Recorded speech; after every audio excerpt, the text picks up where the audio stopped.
Bom, vamos lá. Vamos falar do que hoje? Hoje vamos trazer um pouquinho de microserviço aqui para a nossa série de lives. Trouxemos Boa. aí dois convidados ilustres. Dois chefes, né? É, Dois chefes aí. E hoje a gente trouxe o Fábio também. O Fábio Tasco, que também é cliente que é cliente da rede, mas parceiraço aí. Ele está com um projeto com o microserviço com Kafka, acabou de passar está passando ainda por essa modernização. E a gente trouxe ele aí para ajudar a enriquecer na discussão aí. Como o Flávio falou aí, a gente parceiro já faz um bom tempo aí lá na NEI. Tá? A NEI é um marketplace B2B, tá? A gente é o maior do Brasil aí, em questão de clientes e faturamento e mix de produto. Aí a gente está com mais de 200 mil produtos hoje catalogados. E eu, como CTO aí, estou com mais de 10 anos aí de experiência desenvolvendo 1001 coisas em Java. Tenho um background forte em fintech, cara. Trabalhei boa parte da minha vida em fintech, tanto em mercado de investimento, quanto em bancos e cartões. E agora estamos no varejo B2B aí, tentando construir plataformas em microserviços aí. O Fábio passou, assim, recentemente está passando por essa dentro lá da empresa onde ele trabalha, está passando por essa transição exatamente de desconstrução, né, de desidratação, de microserviçar, né, a gente tem vários termos engraçados para tratar isso, mas de levar a aplicação dele para uma arquitetura em microserviço, uma arquitetura que hoje a gente chama de mais moderna e que tem funcionado para a maior parte das coisas. É isso aí, exatamente. É a decomposição, né, como o Martin Fowler fala. É um processo que não é simples, né, cara? Assim, tem uma série de dificuldades, especialmente em como você vai subdividir suas bases de dados e tudo mais. Porque no final, parece assim, construir melhor, código... né? Oi? Parece que isso é melhor, né? Eu trouxe até aqui uns tópicos pra gente falar, e tem um tópico que a gente vai falar disso. Parece que só é melhor, né? O pessoal tem essa sensação, não, o microserviço só é melhor. Não, cara, ele é melhor em muitos aspectos e ele é pior em alguns aspectos. Exatamente. Traz outros desafios, né? Exatamente. Não quero dar spoiler, mas a gente está nesse processo de transição aí. A gente está numa arquitetura híbrida hoje ainda um monolito e vários microserviços no back-end lá. Mas legal. Vai ser bom o papo aí. Bom, aí vem aquela velha discussão sobre monolito e microserviço, né? Trabalhar numa aplicação monolítica ou em microserviço. Mas a gente vai voltar nesse assunto já, né? Sobre essas diferenças. Acho que primeiro a gente precisa falar bastante sobre microserviço, entender o que compõe o microserviço, o que ele é, para que serve, de onde veio, quem inventou essas coisas, para depois sim a gente conseguir chegar às conclusões das diferenças. E digo mais, quando usar um e quando usar outro, né? Que o pessoal tem muita cabeça de não, microserviço e ponto. Não é assim. Então vamos lá. Primeiro vamos aos desafios. Então vamos lá, desafios pré-microserviço. Então, assim, quais são os desafios que a gente já passou, o que a gente ainda passa, né? Em muitos lugares aí, muitos clientes, a gente ainda passa por isso. Tanto o Marcos quanto o Fábio, eu sei que ainda passam por isso também em alguns pontos da aplicação, ou partes da aplicação, ou no caso lá do Marcos, tem aplicações legadas que ainda operam nesse modelo. O famoso legadão, né? O legadão sempre está presente, cara. É isso, a gente tem o legado sempre traz coisas que ninguém mexe, né? Ninguém muda e a mudança é aquilo que traz a solução, enfim. Então, o desafio da mudança rápida, né? Porque isso. Hoje, cara, hoje isso é total. O tempo todo o pessoal está sempre pedindo para mudar, né? E quando você trabalha numa aplicação, vamos dizer, legada, tradicional, né? Que não traz o conceito de microserviço, a mudança rápida é um problema, porque quando você mexer em uma coisa significa, em geral, mexer em muitas coisas, né? E esse é um desafio. As mudanças frequentes. Então, cara, a gente tem casos aí de cliente fazendo 50, 60 deploys por dia. É claro que provavelmente é o cara de front-end, né? Que fica ali o tempo todo testando em produção, mas acontece, mas só para a gente entender, esses desafios são desafios do ambiente da realidade atual, mas que sempre foi muito desafio para as arquiteturas legadas ali, monolíticas e tal. Uhum. O entendimento para modificação rápida, desculpa cortar, o entendimento para modificação rápida Então, assim, você pegar o dev, colocar o dev para entender. Você pega uma aplicação de 20 anos, eu estava conversando com um cliente essa semana, de uma aplicação de 20 anos, que leva uma rede de varejo, inclusive, mas de lojas, né? Lojas de varejo. A aplicação tem 20 anos, tem pouca gente que atua lá, umas 12 pessoas que trabalham lá, mas, cara, para pôr um cara ali para jogar, é um inferno. Você já deve ter vivido isso, né? É um inferno para você colocar um cara para jogar, porque até o cara começar a entender, provavelmente ele já desistiu e foi para outro lugar, né? Então, esse é um grande desafio das arquiteturas tradicionais, quando você não trabalha com microserviço, né? Você chegar lá e conseguir o desenvolvedor entrar no time e começar a jogar, né? Uhum. Porque a complexidade aumenta, né, Flávio? Uma vez que você reparte o bolo em vários pedaços, de certa forma você reparte a complexidade em várias complexidades em vez de uma só, né? Tem toda essa várias pequenas complexidades, metáfora, né, aí que a gente usa. Exato. E tem um desafio pior aí, que é assim, a hora que o cara vai mexer no monolito, no legadão, assim, quem fez isso já não tá mais na empresa, você não tem documentação de porra nenhuma. Exato. Assim, por mais que tenha, ninguém consome, né? Por mais que tenha, ninguém consome, ou tá desatualizada. Exatamente. E tem um outro problema que é assim, você ainda espera que aquilo tenha sido codificado seguindo alguns padrões, design patterns e tudo mais, e a gente sabe que nunca tá, né? Porque sempre teve alguém lá atrás que estava com pressa, que precisava fazer, que precisava subir, que não documentou. Então é um processo muito mais de entendimento antes do que sair modificando, né? E não dá pra você criticar ninguém, né? Não dá pra criticar ninguém, né? Quem aqui nunca foi lá e mãozou, deu uma dedada, que o negócio pediu, que o negócio te obrigou, né? Tem um cliente meu que uma vez a gente foi fazer um assessment para migração, né? E aí ele foi mostrar as VMs que ele tinha, tal, tudo, para levar para cloud, tal, tudo. Aí quando eu peguei o primeiro gripzinho ali, a primeira sujeirinha debaixo do tapete, ele chegou para mim e falou: Flavião, deixa eu te falar um negócio, cara, eu vi que você é um cara gente boa, tal, tudo, vai ficar nessa sala. É o seguinte, eu fiz isso aqui tudo bonito, tava tudo perfeito. Aí um dia pediram para fazer um gato. Aí eu falei que não podia, mas me obrigaram. Aí eu fiz um gato. No dia seguinte, mandaram fazer uma gata. Aí o negócio mandou, eu fiz uma gata. Aí eles cruzaram, agora, cara, começou a nascer gatinho pra todo lado. Cara, mas não dá pra criticar ninguém, né? Um negócio que leva pra esse rumo, né? E aí, cara, novos times que devem aprender rápido, isso aqui a gente falou. Outra coisa, outro ponto é times menores. Então, assim, é difícil você escalar. Quando você começa a ter uma aplicação muito grande, você começa a ter times muito grandes para poder dar suporte nisso, e é difícil, né? Funcionalidades novas o tempo todo. A galera quer o tempo todo coisa nova, muda ali na telinha. Não, só faz isso. Não, só soma aqui o valor da margem do não sei o que com não sei o que. Não, a regra é simples, é 3% só que tem que colocar mais no pedido, né? E aí vai pro caos, né? Complexidade de manutenção. Então, difícil mudar a manutenção conforme a coisa vai criando, e esse mundo de coisas vão virando uma bola de neve, né?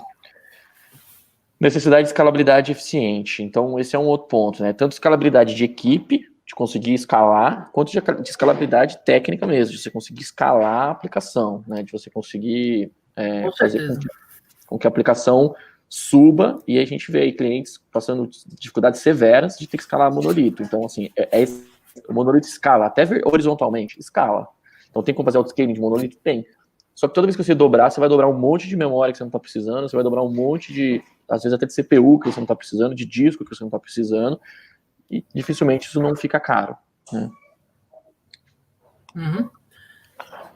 E tirar vantagem. Esse aqui é um ponto que eu trouxe aqui também, tirar vantagem de novas tecnologias. Eu trouxe esse ponto porque eu lembrei desse meu cliente que a gente está conversando exatamente sobre isso, que ele tem lá um monolito e está desesperado, assim, a gente está meio que evangelizando ele para explicar o que é microserviço, e ele fala assim, cara, eu não consigo sair das tecnologias que eu tenho, porque se eu mudar, eu tenho que mudar tudo.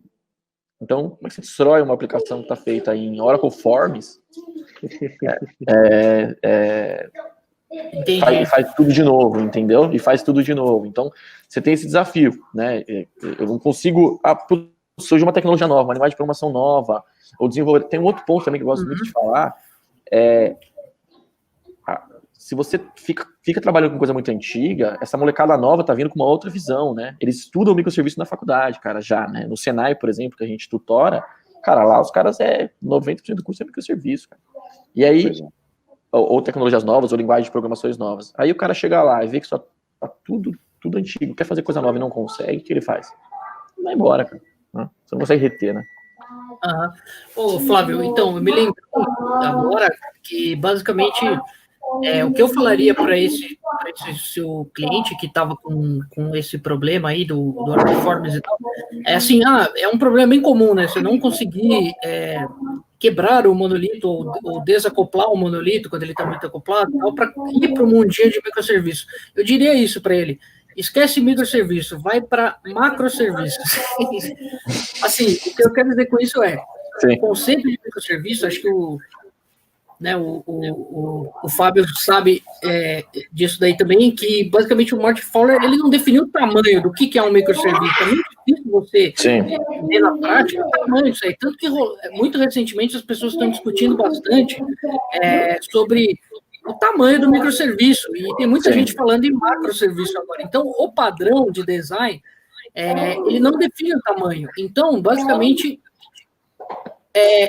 uma e a própria definição a própria definição do padrão é aquela coisa, é meio que assim, cara, nós temos boas práticas, coisas que a gente fez e funcionou, faça do jeito que seu negócio precisar, né? Não então, tem nada escrito na pedra, né? É só uma referência pra gente olhar ali, né? Assim, ó, tá fora do padrão, né? Isso, o que eu quero dizer assim, não é porque a gente não segue a risca o que está escrito no artigo do Martin Fowler, que eu leio bastante também, é super importante as coisas que ele fala, mas assim, a gente tem que sempre ir atrás daquilo que funciona, e aquilo que funciona bem, né? Exato. E que atende a nossa necessidade do nosso negócio. É o que eu sempre falo, cara, você não migra, você não leva, você não usa cloud, você não migra a sua arquitetura, você não faz uma arquitetura, seja de software ou de infraestrutura, pensando em tecnologia por tecnologia. Tecnologia por tecnologia não paga conta, né, cara? Sem din-din não tem login. O que conta é o negócio, né? Pois é. Conta é o negócio. Eu acho que vale também para essa pessoa aí falar um pouco de mentalidade, né? Assim, se você não conhece, não entende, nunca aplicou, cara, é difícil você conceber uma nova arquitetura, uma mudança desse tamanho, sem nem ao menos ter tido uma visão de como fazer isso, ou de fato de entender como destruir o que você tem para construir algo numa outra linguagem, com outras tecnologias, mas que ainda tem que funcionar dentro do ecossistema de tecnologia que você já tem. Né? Exato. Assim, se ele não mudar a mentalidade dele, cara, ele não vai conseguir construir nada que ele já tem. Né? Isso é bem complicado. Sim. E assim, todo esse documento técnico, a gente vai falar aqui sobre os padrões, né? Todo esse documento técnico que você vai ler, que você vai entender tal tudo, óbvio, hoje está acontecendo muito mais, mas pessoas em geral não está descrito na tecnologia. Então, se você falar lá em conceito de como desenvolver, ou até na arquitetura, né? Vamos chamar microserviço de um padrão de arquitetura, ou de um conceito de como desenvolver, em geral você vai achar lá coisas falando de tecnologia, falando de como fazer e tal. Agora, pessoas, apesar de que o conceito de microserviço fala muito de pessoas, mas pessoas, ou seja, eu estou no momento certo de fazer, porque se você não tem gente que sabe fazer, ou gente que tenha tempo de estudar para poder fazer e tal, tudo mais, talvez seja um tiro no pé, né? Não seja o seu momento, né? Então, esse ponto que você falou, Fábio, de pessoas, cara, beleza, você quer fazer, você acha que é melhor, parece que faz sentido tecnicamente. É o exemplo que eu gosto sempre de usar usar SQL no SQL, sabe?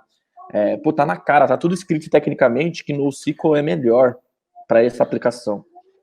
Mas eu não tenho ninguém de NoSQL aqui, cara, só tem os caras de SQL. Aí você vai ter uma arquitetura ou um microserviço ali, que depende do que você está fazendo,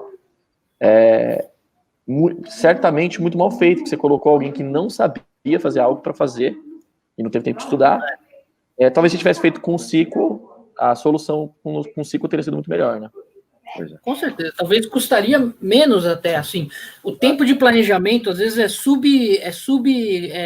subestimado, exato. A gente acha que vai custar mais uma coisa que a gente não sabe ainda fazer, mas se a gente coloca no papel, quando a gente é mais pragmático, na tecnologia, quando a gente é mais pragmático, a gente chega mais rápido no resultado, né? Sim, então, pragmatismo é importante nessa hora. E o viés do microserviço ajuda muito nisso, né? Porque quando você faz coisas pequenas, aí você consegue arriscar mais. Até porque você às vezes pode estar fazendo, quando a gente fala da estratégia de segregação, né? Como você segrega, como você define o que é um microserviço para você, dependendo da estratégia que você está usando, né? você pode usar uma estratégia, por exemplo, que é o próprio DDD, que a gente vai falar aqui, que o Marcos falou ontem. Você pode estar falando ali de um subdomínio, que é um subdomínio que não é tão importante para o negócio, que talvez você possa se aventurar um pouco mais naquele microserviço específico, usando tecnologias novas. Ou às vezes você tem até, né, Marcos, a gente teve isso com vocês aí no projeto que eu fiz com você, que era, cara, faz mais sentido usar essa linguagem de programação para esse microserviço, para esse conjunto de microserviços, mas eu não tenho ninguém nessa linguagem de programação aqui, cara. A gente já passou por bastante esse tipo de caso. Lá onde eu trabalho, a gente, né, usa microserviço e tal, mas em vários momentos a gente pensou, por exemplo, em usar Golang.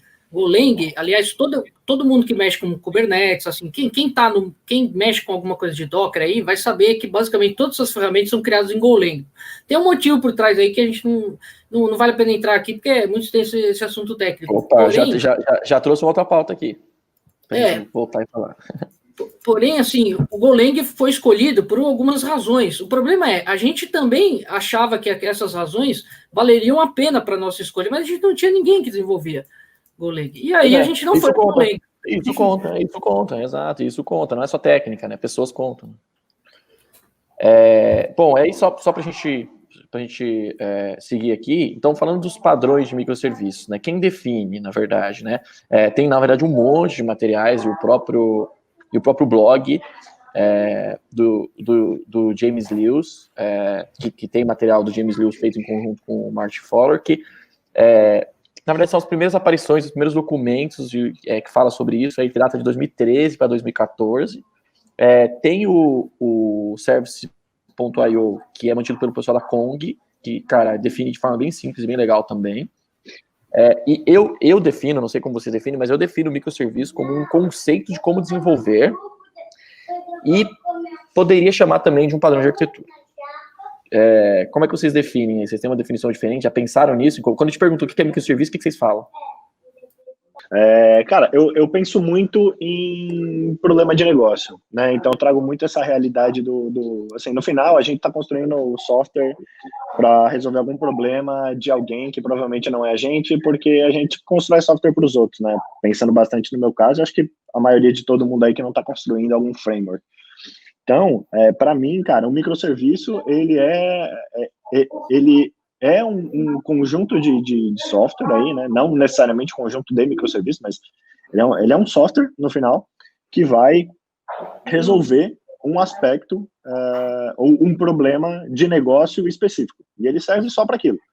Ele não tem que resolver mais de um problema. Eu brinco muito que ele é o Solid de serviço, né? Ele tem a sua responsabilidade, ele tem a sua independência, ele não tem que ter nada fortemente acoplado com nada, e ele tem que ser autossuficiente.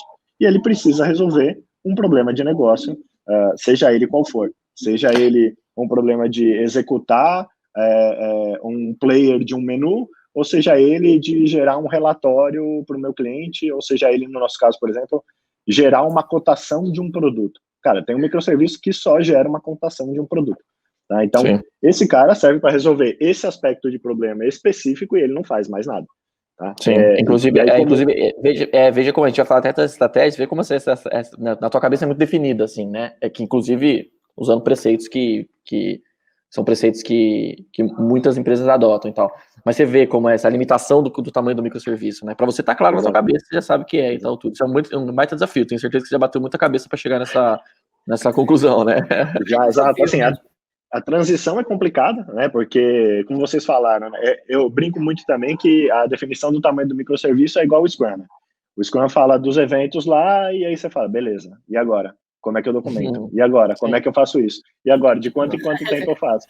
E agora? Como é que eu gerencio todo esse meu software com o Scrum, que tem um eventinho do dia, o sprint, o review? Cara, você tem que trazer, entender como faz sentido para você, qual que é seu momento, porque assim, você não vai sair do monolito para criar 500 microserviços em 6 meses. Você vai sair de um monolito para criar um macroserviço e depois você vai entendendo que, cara, criei vários macroserviços, criar alguns aspectos diferentes da responsabilidade em cima desse cara que não está me permitindo fazer, e você vai para uma segunda fase de decomposição e você traz o microserviço que você precisa e você vai diminuindo, vamos voltar, o que faz sentido dentro da minha realidade. Cara, essa estratégia de segregação, cara, foram discussões de dias já. E para você, Marco, como é que você define aí? O que você chama de microserviço? Eu basicamente concordo com 100% do que vocês já falaram também, né? Eu acrescentaria, cara, a questão que assim, o microserviço, ele é uma definição limitada de escopo, né, com o objetivo de facilitar a administração daquele negócio e etc.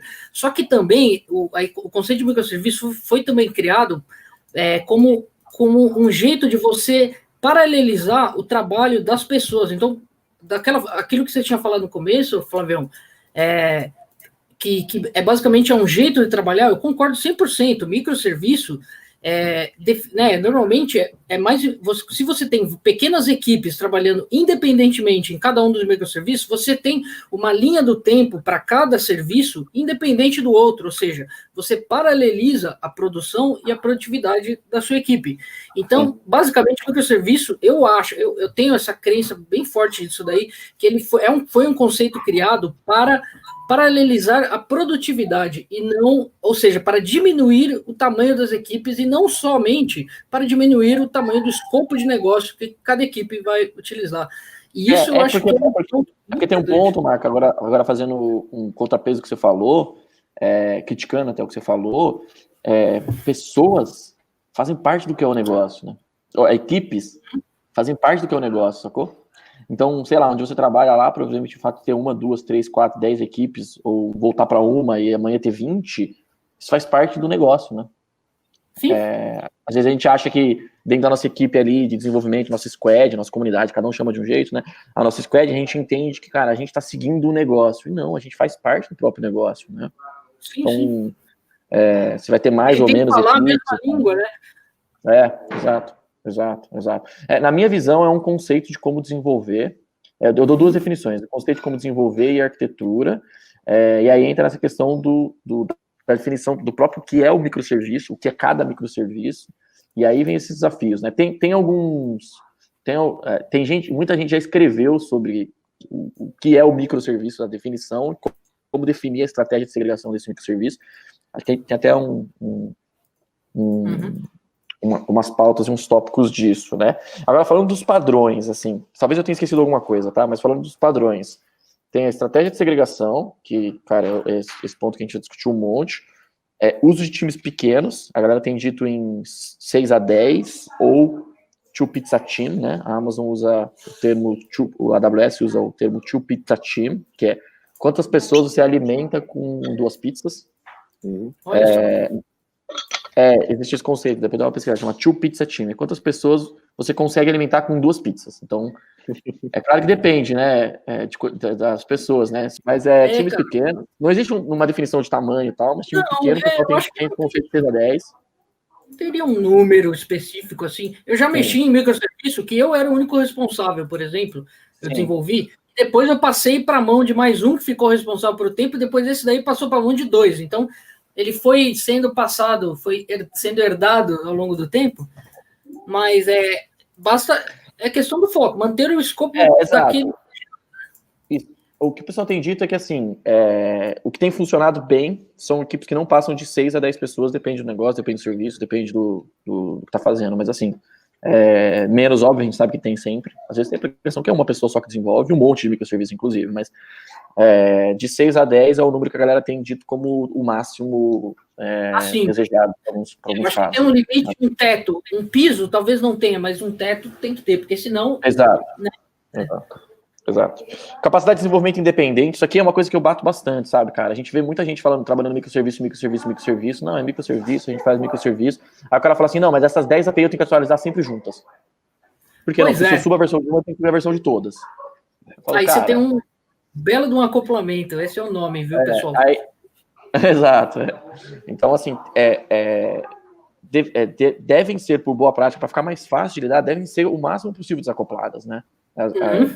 Teoricamente, um desenvolvedor ou um grupo de desenvolvedor consegue mexer num microserviço sem a necessidade de ter que duplicar todos os microserviços e todos os ambientes, né? E com essa questão de automatização também, a gente tem pego casos de clientes que a gente participou de um projeto recentemente, estamos participando, na verdade, que, assim, o desenvolvedor, quando ele cria uma branch, a gente duplica todos os microserviços para o cara poder trabalhar. Por quê? Porque a gente tem toda essa interdependência. Tudo bem que tem o conforto do desenvolvedor de poder trabalhar, mas assim, provavelmente isso está acontecendo, do desenvolvedor precisar duplicar todos os microserviços para poder trabalhar, e isso não fica barato, né?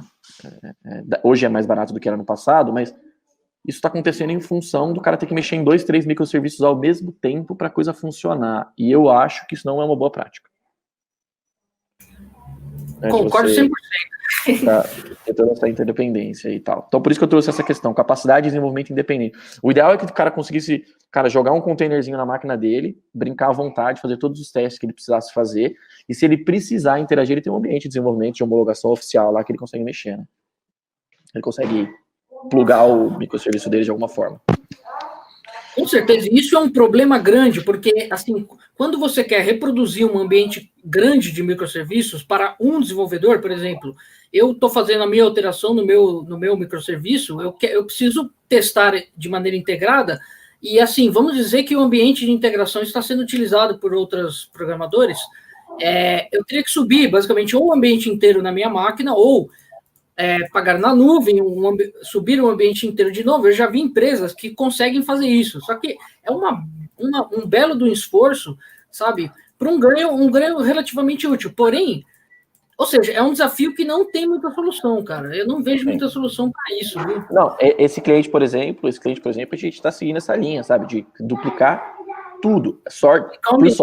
Por sorte, o cara tem 50 microserviços hoje. Mas quando ele tiver 500, eu vou duplicar os 500 microserviços para cada desenvolvedor que estiver mexendo num fix, sacou? Pois é. Tecnicamente é possível, a gente sabe que é possível hoje. Inclusive de forma automatizada e de forma muito rápida. Mas, cara, isso tem um custo, isso tem um esforço, e eu entendo que provavelmente está acontecendo porque os microserviços estão extremamente acoplados. O cara tem que mexer em 10 microserviços ao mesmo tempo, sempre. Então, talvez esses 10 microserviços poderiam virar um macroserviço. A gente começa a chegar a pensar essas coisas, né? Mas era aí que eu ia chegar, né? Eu acho que ele revê como esses microserviços interagem e o nível de acoplamento que eles precisam ou não ter, cara, de suma importância, né? Porque, assim, imagina que você tem uma camada ou alguém de fora requisitando, e toda vez que ele faz uma requisição, você tem que bater em todo mundo. Cara, será que vale a pena a quantidade de API, de teste, de serviço e de máquina que você vai subir para, sabe, só para ter um microserviço? Assim, a gente vai ver que tem os trade-offs, né? A gente vai ver que o microserviço tem os trade-offs, né? Tem os trade-offs. Né? Mas é isso, imagina, por exemplo, você pegar um Facebook, um LinkedIn da vida, tudo bem que eventos ajudam, né, Marquinhos? Eventos ajudam nesse caso. Mas é uma tentativa de simplificar a complexidade aí. Exato. Mas imagina, por exemplo, sei lá, um Facebook da vida, que quando o desenvolvedor vai mexer no microserviço, o cara tem que duplicar o Facebook inteiro, cara. Entendeu? Isso é impossível, é inviável, é improdutivo. E vai contra, porque a sua aplicação acaba virando um grande monolito, né? Porque, apesar de estar organizado em APIs diferentes, acabam não sendo microserviços. Né? Uma solução paliativa que costumam usar em alguns ambientes é mocar, né? Fazer mock por exemplo, você tem 500 microserviços para integrar, você vai mocar a maioria deles, né? E subir realmente apenas aqueles mais essenciais para o seu teste, né? Então, saber mocar essas coisas é bem interessante também. Sim. E aí, desenvolvimento rápido e testável, ou seja, testar facilmente. Quando eu falo testável, é o seguinte, cara, tudo dá para testar, mas se você tem uma solução gigante, que toda vez que você vai testar, você precisa ficar 3 dias para testar, você está fugindo aos preceitos de microserviço. Por quê? Porque tem que ser simples de testar para que você não perca o hábito de testar, né? E se puder testar de forma automatizada, melhor ainda, né? Desenvolvimento rápido e testável e camada de persistência segregada por microserviço. Isso aqui é uma máxima aí que a gente sempre diz, que a cada microserviço, teoricamente, tem que ter ali a sua base de dados, ou a sua instância de dados, ou onde seja lá o seu bucket específico, seja lá onde você vai persistir isso, ou a forma com que você vai persistir, que você persista de forma isolada no microserviço. Tem muito cliente que vira para mim e fala assim, como assim, Flávio? Eu tenho um banco de dados exatamente para isso, para os microserviços se falarem. Não, assim, não é assim. Na verdade, os microserviços se falam os microserviços, né? Essa aqui é a lógica, né? Exato. Se você precisa fazer sei lá, ver uma informação de usuário, e você é um microserviço que não é de usuário, você pede ao microserviço de usuário, não vai direto no banco de dados de usuário, entende? Então, isso é um desafio, né? Isso é um desafio. Eu poderia dizer, em outras palavras, que basicamente o microserviço ele é o dono daquele domínio que ele é responsável. Então, em teoria, esse princípio aí diz que você não pode deixar que o seu banco de dados seja lido por outro microserviço, né? Senão você está quebrando o escopo de si mesmo. Então, você tem que criar interfaces de acesso àqueles dados, mas que não vá direto à fonte da informação. Exato. Então, isso é um preceito que a gente procura sempre seguir, que a gente sempre fala assim, cara, vai de acordo com o negócio, mas quando o cliente quer saber, quando a gente está falando com o cliente, consultando o cliente, a gente precisa dizer essas boas práticas, que assim, não faz muito sentido você ter vários microserviços, só que todos eles têm acesso aos mesmos dados, porque provavelmente o desenvolvedor do lado, o que ele vai fazer? Se ele tiver acesso ao dado, ele vai lá e vai buscar direto o dado no banco de dados, por exemplo, e não vai pedir para o outro microserviço, aí você vai fugir da regra de negócio. Isso é uma quebra de padrão, né? E quebra o padrão, e o padrão de comunicação, né, o Fábio? E aí, meio que você começa a criar um distúrbio ali na comunicação. Né? Exato. E assim, isso corta a independência do microserviço, né? Assim, ele é responsável pela regra e pelo dado dele. Exato. A partir do momento que em outras pessoas ou outros serviços mexendo no seu dado, cara, como é que você vai testar? Como é que você vai garantir integridade? Como é que você vai garantir os resultados da regra se tem um monte de gente mexendo naquilo, né? Aí, assim, é o que vocês falaram, você dá um passo para frente, vai para microserviço e dá um passo para trás, porque isso no final é um monolito onde todo mundo acessa a mesma base e mexe em todo o dado. Então, isso é uma bela armadilha, com certeza, cara. Exato. E a galera pergunta muito assim, não, mas é só para consultar, né? Inclusive, quando você fala em eventos, essa armadilha tá ali na frente, né? O pessoal fala, não, mas é só para consultar, não é para mexer. Mas, cara, quem criou aquele modelo de dados, vamos supor, ele criou 2 colunas.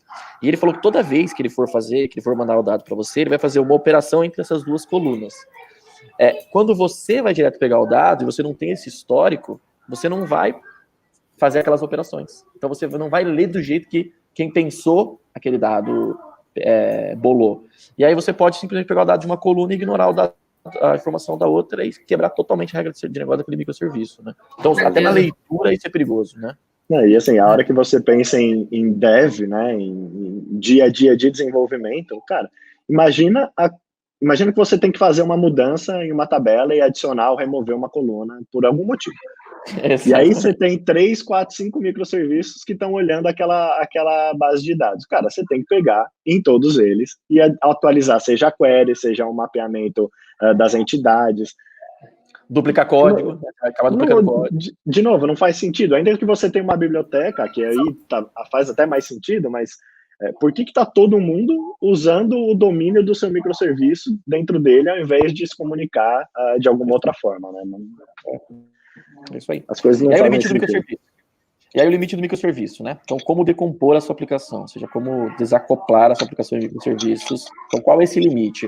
A regra não existe esse limite. O que existe, na verdade, é algumas técnicas que têm funcionado para alguns negócios, para algumas empresas, e a gente traz aqui um resuminho de alguma delas. Então, eu trouxe 4 aqui, que é o que eu vi, que eu vejo no dia a dia e que eu vi em algumas literaturas, quando eu preparei esse material, decomposição por capacidade de negócio, os SRPs, os CRPs, que aí é por capacidade de negócio mesmo, né, que é um ponto único de negócio.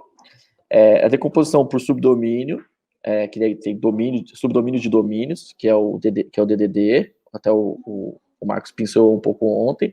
Aí tem gente que fala assim, não, tem que ser um verbo ou um caso de uso. Então, por exemplo, cadastrar usuário.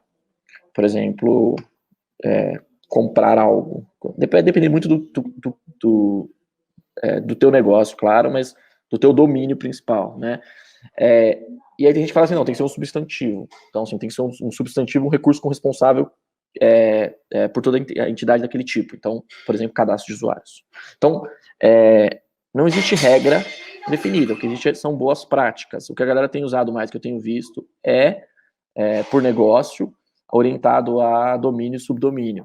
Mas, cara, como o Marcos disse, não tem regra. Então, e como o Fábio disse, às vezes essa regra funciona muito bem. Chega uma hora que você vê que está complexo demais e você tem que voltar e dar um passinho atrás. Ou não, ficou grande demais, você tem que dividir. Não tem certo e errado aí. que vocês acham? Faltou alguma coisa aqui, pessoal, com relação a como fazer? Eu tentei dizer assim, quais são as estratégias, né? Mas ou que vocês mais usam, ou tem alguma coisa diferente que vocês fazem que não é alguma dessas estratégias aqui? Cara, por mim, acho que você falou de boa parte, acho que todas, cara. Eu vou te falar que concordo 100% com o que você falou. Não tem um padrão assim. Dizer que não tem que ser pelo subdomínio, pelo escopo limitado e tal, que é o tal do bounded domain, aquele bounded context, o contexto específico que depois, por exemplo, uma entidade num contexto específico, quando ela sai daquele contexto, ela muda de nome. Então, você tem que lidar com essas complexidades. Agora, não tem uma regra para você definir, é meio que a visão do negócio em cima da coisa. Não sei o que você acha, Fábio. Eu concordo, assim, eu ia até comentar aqui, eu gosto muito das duas primeiras abordagens, porque aí você está, de fato, falando de domínio ou de negócio, e você não está indo tanto no micro, né? A gente brinca muito de microserviço e qual é o limite, tem que ser micro. Mínimo possível, né? Eu já vi gente falando o mínimo possível, né? O menor possível. Exato. Assim, se você tiver um sonho de ir para um FAS, ir para um Lambda, um serverless, cara, vai pro cadastrar usuário, vai para a operação atômica mínima dentro daquilo para ele rodar. Exato, que aí os dois últimos eu acho que faz mais sentido, se você tiver nesse período de transição e tiver isso como objetivo, né? Agora, se não, cara, acho que quebrar por capacidade de negócio ou por domínio faz muito sentido, como eu tenho trabalhado nesses meus últimos anos aí, e tem me atendido muito bem, né? Então, ainda é um grande desafio, porque a hora que você vai quebrar um domínio do outro, sempre no monolito ele está fortemente acoplado com vários outros domínios da aplicação. Por exemplo, a gente como marketplace, eu tenho qual usuário fez o pedido. E, cara, usuário é um domínio, pedido é outro domínio, produto é outro domínio, o catálogo é outro domínio. E como é que você troca essas informações? Mas esse é o desafio bacana. Cara, esse desafio é muito comum, viu? A ordem de compra e o pedido e o produto e o pagamento, porque tem a cobrança e ainda o pagamento. Cara, isso daí essa discussão sempre acontece, cara. Não tem uma teoria única de solução, porque é difícil você definir qual é a origem de cada uma dessas entidades. Então, quando a gente fala em eventos, né, a gente tem que pensar na origem e no destino do evento, qual a função de existência dele. E é difícil esse triângulo aí, ordem, produto e cobrança, né? É difícil você. Normalmente a gente junta muito esses três caras, eles estão sempre bastante acoplados. Concordo, cara. Sim. Eu gosto bastante das literaturas de DDD que falam de domínios core, domínios não core, ou domínios de suporte, domínios genéricos. Eu gosto dessa dizer assim, cara, é bacana ter essa segregação. Não misturar o que é core do que não é core, por exemplo. Então, falar assim, cara, isso é core, isso é essencial. E aí a gente fala de negócio. Então, assim, isso é core, isso é o que a empresa tem de diferente no que ela faz. Isso aqui não, isso não é core, isso é arroz com feijão, isso aqui segue o padrão. Então eu gosto dessa segregação, mas cara, não tem regra. Né? Ô Fábio, lá onde eu trabalho a gente tem esse mesmo problema aí com essas três entidades clássicas aí. Assim, todo mundo que vai vender alguma coisa na internet tem esse problema, né? E eu já vi vários tipos de soluções diferentes, assim, é bem divertido ver como cada um tem como cada um resolveu, e você fica pensando assim, puta, mas como é que ele fez essa desgraça se tá lá no mesmo microserviço, né? Você fica pensando, ou ele dividiu tanto assim, deve dar mó trampo, né? E aqui tem um exemplo fictício do próprio microservice.io, que é microservice.io, que aí eles... esse exemplo é de um e-commerce, né? Então ele tem lá a segregação de front-end, um API Gateway, como a gente falou aqui, assistam de API Gateway, tá lá o Pimenta da Sensidia, quem não viu, vejam quando a gente falou de API Gateway, foi muito interessante. Então aqui a gente tem o API Gateway fazendo essa interface com os microserviços, e a gente tem aqui microserviços. Aqui ele resolveu de forma simples, né? Então ele colocou services, ou account, inventory e shipping. Pronto. Tá tudo aqui dentro, cara. Acabou. Né? Mas, como a gente sabe, não é para todos os negócios que é a melhor abordagem. Então aqui é um exemplo. Com bancos de dados separados, aí você fala assim, mas eu preciso ter um servidor para cada coisa. Não, você não precisa ter um servidor para cada coisa. Você pode ter um cluster, um nó único, rodando um Kubernetes da vida ou não, onde está tudo, inclusive o seu banco de dados. Você fala assim, pô, mas como assim? Está tudo no mesmo lugar? Assim, a única coisa que você precisa segregar são esses domínios aqui, em esquema, com permissão, com grant, seja lá o que for, mas é importante que, se precisa falar, consultar ou escrever dados de account ou de cadastro de usuários tal, que seja pedido a esse microserviço. O que não pode existir é isso aqui, ó. Isso aqui que não pode existir. Né? Para mim, eu entendo que é uma premissa muito importante. Assim, o encapsulamento do escopo, né? Isso para microserviço é essencial. A única coisa, acho que de microserviço é essencial é isso mesmo. E aí, resultado no uso, né? O que a gente tem visto na prática? Vou passar aqui rapidamente, aí vocês consideram se eu esqueci de algum, até porque o tempo a gente ficando corrido aí, senão a gente vai estourar muito tempo. Resultados esperados, a gente consegue ter times menores, a gente consegue ter capacidade de crescimento em escala, o que é legal. Então, você pega todo mundo que está trabalhando com aplicações muito grandes hoje, muito grande, estão trabalhando com microserviço. Não tem, aqui é muito difícil fugir disso. Aplicações que escalam muito, né? Tipo LinkedIn, Facebook, Netflix, esses caras são exemplos de coisas que cresceram demais. Uber, iFood no Brasil, a gente sabe que eles estão trabalhando em microserviços. É fácil, fica mais fácil de testar, fica mais fácil e rápido de fazer deploy, porque você faz o deploy de um microserviço, não da aplicação como um todo, né? Tem que ser testado, as preocupações têm um escopo menor. É mais fácil de suportar, porque você consegue colocar um desenvolvedor para jogar mais rápido e tudo mais. É fácil o desenvolvedor entender, né? Por isso também ele joga mais rápido. Os desenvolvedores produzem mais rapidamente, entrou ali, já tá batendo bola. Cara, 2-3 dias olhando pro código, o cara em geral, depende muito, né? Se é um microserviço ou um macroserviço, mas com certeza é mais rápido do que se fosse uma coisa só. Aplicações são lançadas mais rápido, então a gente consegue atender o tempo do marketing. O tempo do marketing, não do marketing, né? Mas o tempo do marketing como do mercado mesmo, né? Então, cara, pediu ali, a gente consegue mudar é mais fácil de você mudar, que você não precisa olhar para todos os microserviços se a sua modificação for específica.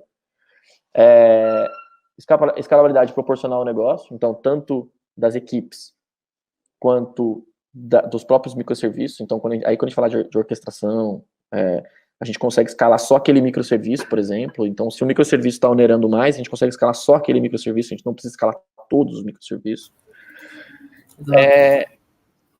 E evita ficar preso a tecnologias por muito tempo. Então, esse é um ponto que a gente tem visto, né? Muito comum, surgiu uma tecnologia nova, surgiu um banco mais legal, surgiu uma linguagem de programação mais legal. Mas, cara, vamos colocar só nesse microserviço? É possível, né? Ou tenho equipe, mas eu não tenho equipe de Java, eu tenho equipe de Node. Cara, vamos fazer esse Node? Cara, mas não é melhor fazer em Java, por isso. Aí tem aquelas discussões homéricas, mas eu tenho equipe para isso, eu vou lá e faço rapidinho, né? Uhum. Por isso que, assim, equipes poliglotas que escrevem várias linguagens diferentes, mexem com várias ferramentas diferentes, é sempre importante para o futuro aí. Então, né? Por exemplo, se você é um programador ou se você é um sysadmin, pense em aprender a quantidade mais variada de tecnologia possível. Seja um generalista também, não só apenas um especialista. Sim. Exatamente. Tente conhecer o mais profundamente possível algumas delas, mas que não seja só uma, né? Coloque seus ovos em várias cestas. Assim, acho que é importante você não precisa ficar fissurado em dominar tudo e saber escrever tudo, né, mas você saber exato. Você saber os prós e contras de cada uma e os trade-offs que você vai ter durante uma discussão para definir qual delas usar, porque, assim, no final você consegue construir tudo em todas as linguagens, né, assim, a gente está rodando o sistema financeiro em COBOL até hoje e não é que vai ser um negócio que eles vão mudar do dia para a noite, mas você conseguiria construir por exemplo, você vai para um machine learning, você consegue construir muito mais fácil em Python do que em Java. Agora, se você não tem ninguém em Python, aí é o desafio de saber se você traz alguém especialista e começa a construir isso, se você treina alguém para aprender Python, ou se você vai com Java e aí, boa sorte. A linguagem não é um limitador, né? Ela faz parte da decisão técnica também, né? tem facilitadores, a verdade é essa, né? Você vai fazer um negócio em Python, por exemplo, você tem lib para fazer aquilo, lib para tudo, você vai cortar alguns atalhos, talvez a outra linguagem não tenha. Então, uma coisa com banco, uma coisa com tudo. Então, às vezes você olha assim e fala assim, putz, isso aqui deveria ser feito com Mongo. Putz, mas tem lib pronta para Postgres, entendeu? Sei lá, Mongo trata de 10 figuras geométricas, enquanto o Postgres, a lib de PostGIS trata 380, entendeu? Aí você fala assim, puta, eu vou fazer na aplicação, eu vou aproveitar a lib, que já está lá no banco, que faz para mim esse processamento. Então, nesse caso, às vezes, tecnicamente melhor não é o melhor para o negócio. Né? Exato. Com certeza. E aí voltamos para a história, né? Então, monolito ou microserviço? Minha resposta, curta, para a maior parte das coisas, microserviço. Mas já teve casos de cliente que a gente pegou, por exemplo, software embarcado. O cara vai embarcar um software. Ele fala assim, não, a minha loja nunca vai ter mais do que 20 funcionários. E eu preciso de um hardware, que eu tenho capacidade sobrando de processamento, para pôr lá. O máximo que eu vou precisar é de redundância. E a aplicação já está escrita, ou é extremamente simples, ou ela não é distribuída, não faz sentido ser distribuída agora. Se eu for mudar ela vai custar uma fortuna, não faz sentido. E, cara, eu vou continuar fazendo em monolito. Eu vou refatorar, porque a linguagem de programação não é legal, mas eu vou fazer em monolito. Ok, cara, não tem certo e errado. Para o negócio dele, ele fez todas as contas e compensava, né? Teve um outro cliente que eu estava discutindo que, cara, tudo na aplicação diz que tem que ser mudado para microserviço. O cara virou para mim e falou assim, cara, tudo bem, cara, eu entendo, Flávio, eu concordo, eu estudei, eu sei. Mas vai me custar. Eu fiz as contas, eu fiz de todos os lados, mas no final vai me custar 4 milhões de reais que eu não tenho hoje para fazer. Então eu tenho um limitador no meu negócio. E se eu começar a fazer isso aos poucos, tal, tudo mais, a minha equipe é muito pequena, eu não vou conseguir manter e tal, tudo mais. Então, quer dizer, o cara colocou limitadores no negócio que contra fatos não argumentos, né? Exatamente, então, assim, você sempre tem que olhar o seu cenário, né? No final do dia, assim, a humanidade construiu software em monolito por algumas décadas, né? E não é que não está funcionando, né? A gente sabe dos problemas que acontecem no monolito, assim como sabe os problemas que vão acontecer no microserviço, mas de fato, o microserviço é caro. No final do dia ele é caro. Então, o último ponto que eu ia colocar aqui. Tem trade-offs, cara. Tem trade-offs. Então, assim, é bacana, só para completar, eu queria falar assim, é bacana o hype, mas não é porque você está construindo em monolito que você é limitado, que sua empresa é velha, assim, você tem que entender o seu momento como gestor do código, aí, como dono da tomada de decisão em cima de tecnologia, você tem que levar isso em consideração, né? Você não pode colocar um negócio em risco porque você quer usar uma tecnologia nova. Sim. Exato. Você não pode girar a roleta eu brinco que tem cliente que ele tem a roleta do banco e a roleta da linguagem de programação. Aí o cara vai fazer um microserviço, ele roda uma roleta, aí tipo, deu per com Firebase, né? Vai. Eu não tiro nada e nem coloco nada do que vocês falaram, concordo 100%. E aí trade-offs, né? Então a gente tem a complexidade de sistemas distribuídos, né? Que aí gira em torno de observability, de log, e normalmente quando a gente está falando de microserviço, a gente não colocou isso aqui como um padrão, mas a gente tem a questão que, em geral, nós estamos falando de aplicações stateless, que sobem e morrem, que são autoescaláveis, que sobem e morrem, e aí você tem que persistir log, por exemplo, num lugar que a gente fez uma live aqui sobre logs. Você tem que lidar com requisições em vários microserviços, e a comunicação entre os times, e essa documentação tem que estar muito bem feita para quando um time for consumir um microserviço do outro, ele sabe como se faz, o que qual é o padrão. Óbvio que usando um API, padronizando e tendo uma documentação viva da API é mais fácil, mas dificuldade de teste de interações entre os microserviços, né? Hoje isso diminuiu bastante, mas as ferramentas, foram construídas durante 30, 40 anos pensando em monolitos. E aí você pega as próprias ideias, já está bem melhor isso, mas começaram a se adaptar 10 anos atrás. Então, você pega alguma coisa tá pronta na ideia há 30 anos atrás, que facilita, e agora está começando a entrar essas facilidades, serverless framework, plugin para IDE, plugin para esse mundo de coisa.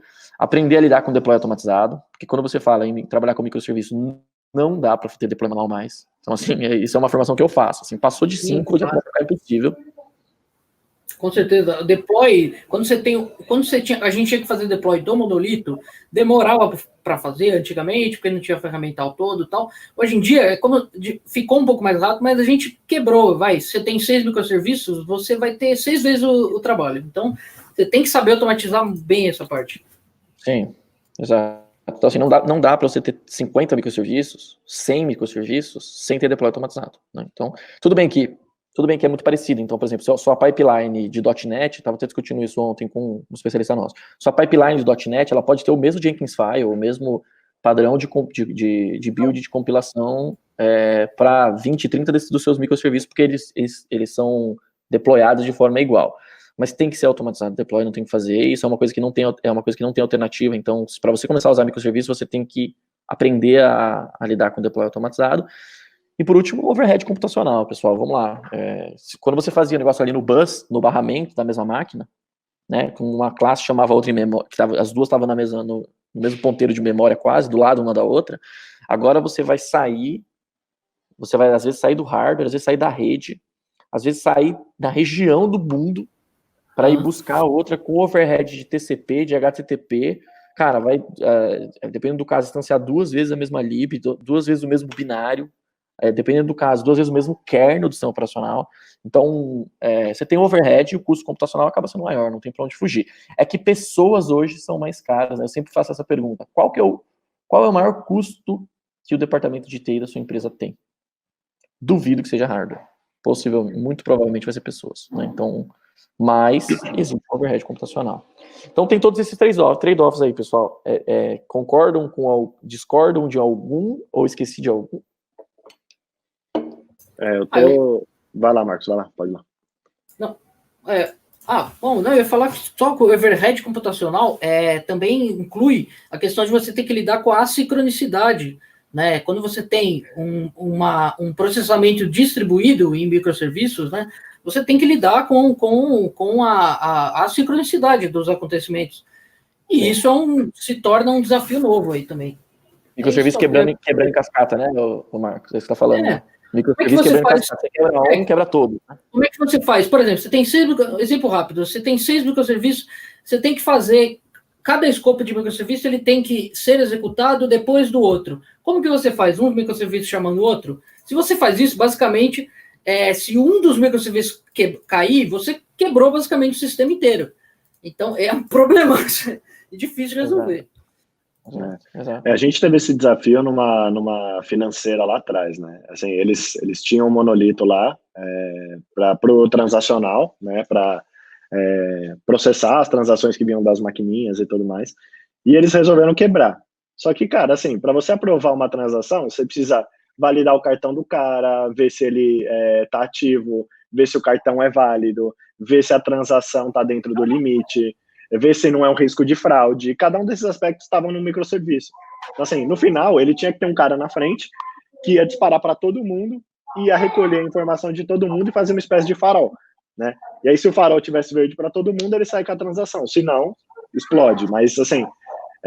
o desafio, o trade-off que teve em migrar para microserviço, né? Antes era tudo dentro de uma classe, ela ia chamando cada uma das outras classes e processava, né? O negócio para mim que eu não sei só onde colocar aqui, que eu acho que é um trade-off que é bem custoso no microserviço, que é rastrear a informação, né? Quando você tem vários microserviços se comunicando, então, tá aí no primeiro. Cara, isso... Assim, você entender quando o nível de comunicação é grande, né, e ele depende de vários microserviços na sequência, você entender aonde deu o problema, cara, é complicado, é bem complicado. Tracking e observability, cara. Tracking e observability. Isso é um baita desafio, né? Se você não tem ferramental para isso, então. Se você não tiver ferramental, seu time vai ficar maluco. Tem ferramentas muito boas, mas são caras, e não adianta achar que a ferramenta vai resolver, porque você vai precisar ter um metadado que vai identificar aquilo. Então, exato. Precisa falar DevOps, não tem jeito, não tem pra onde correr.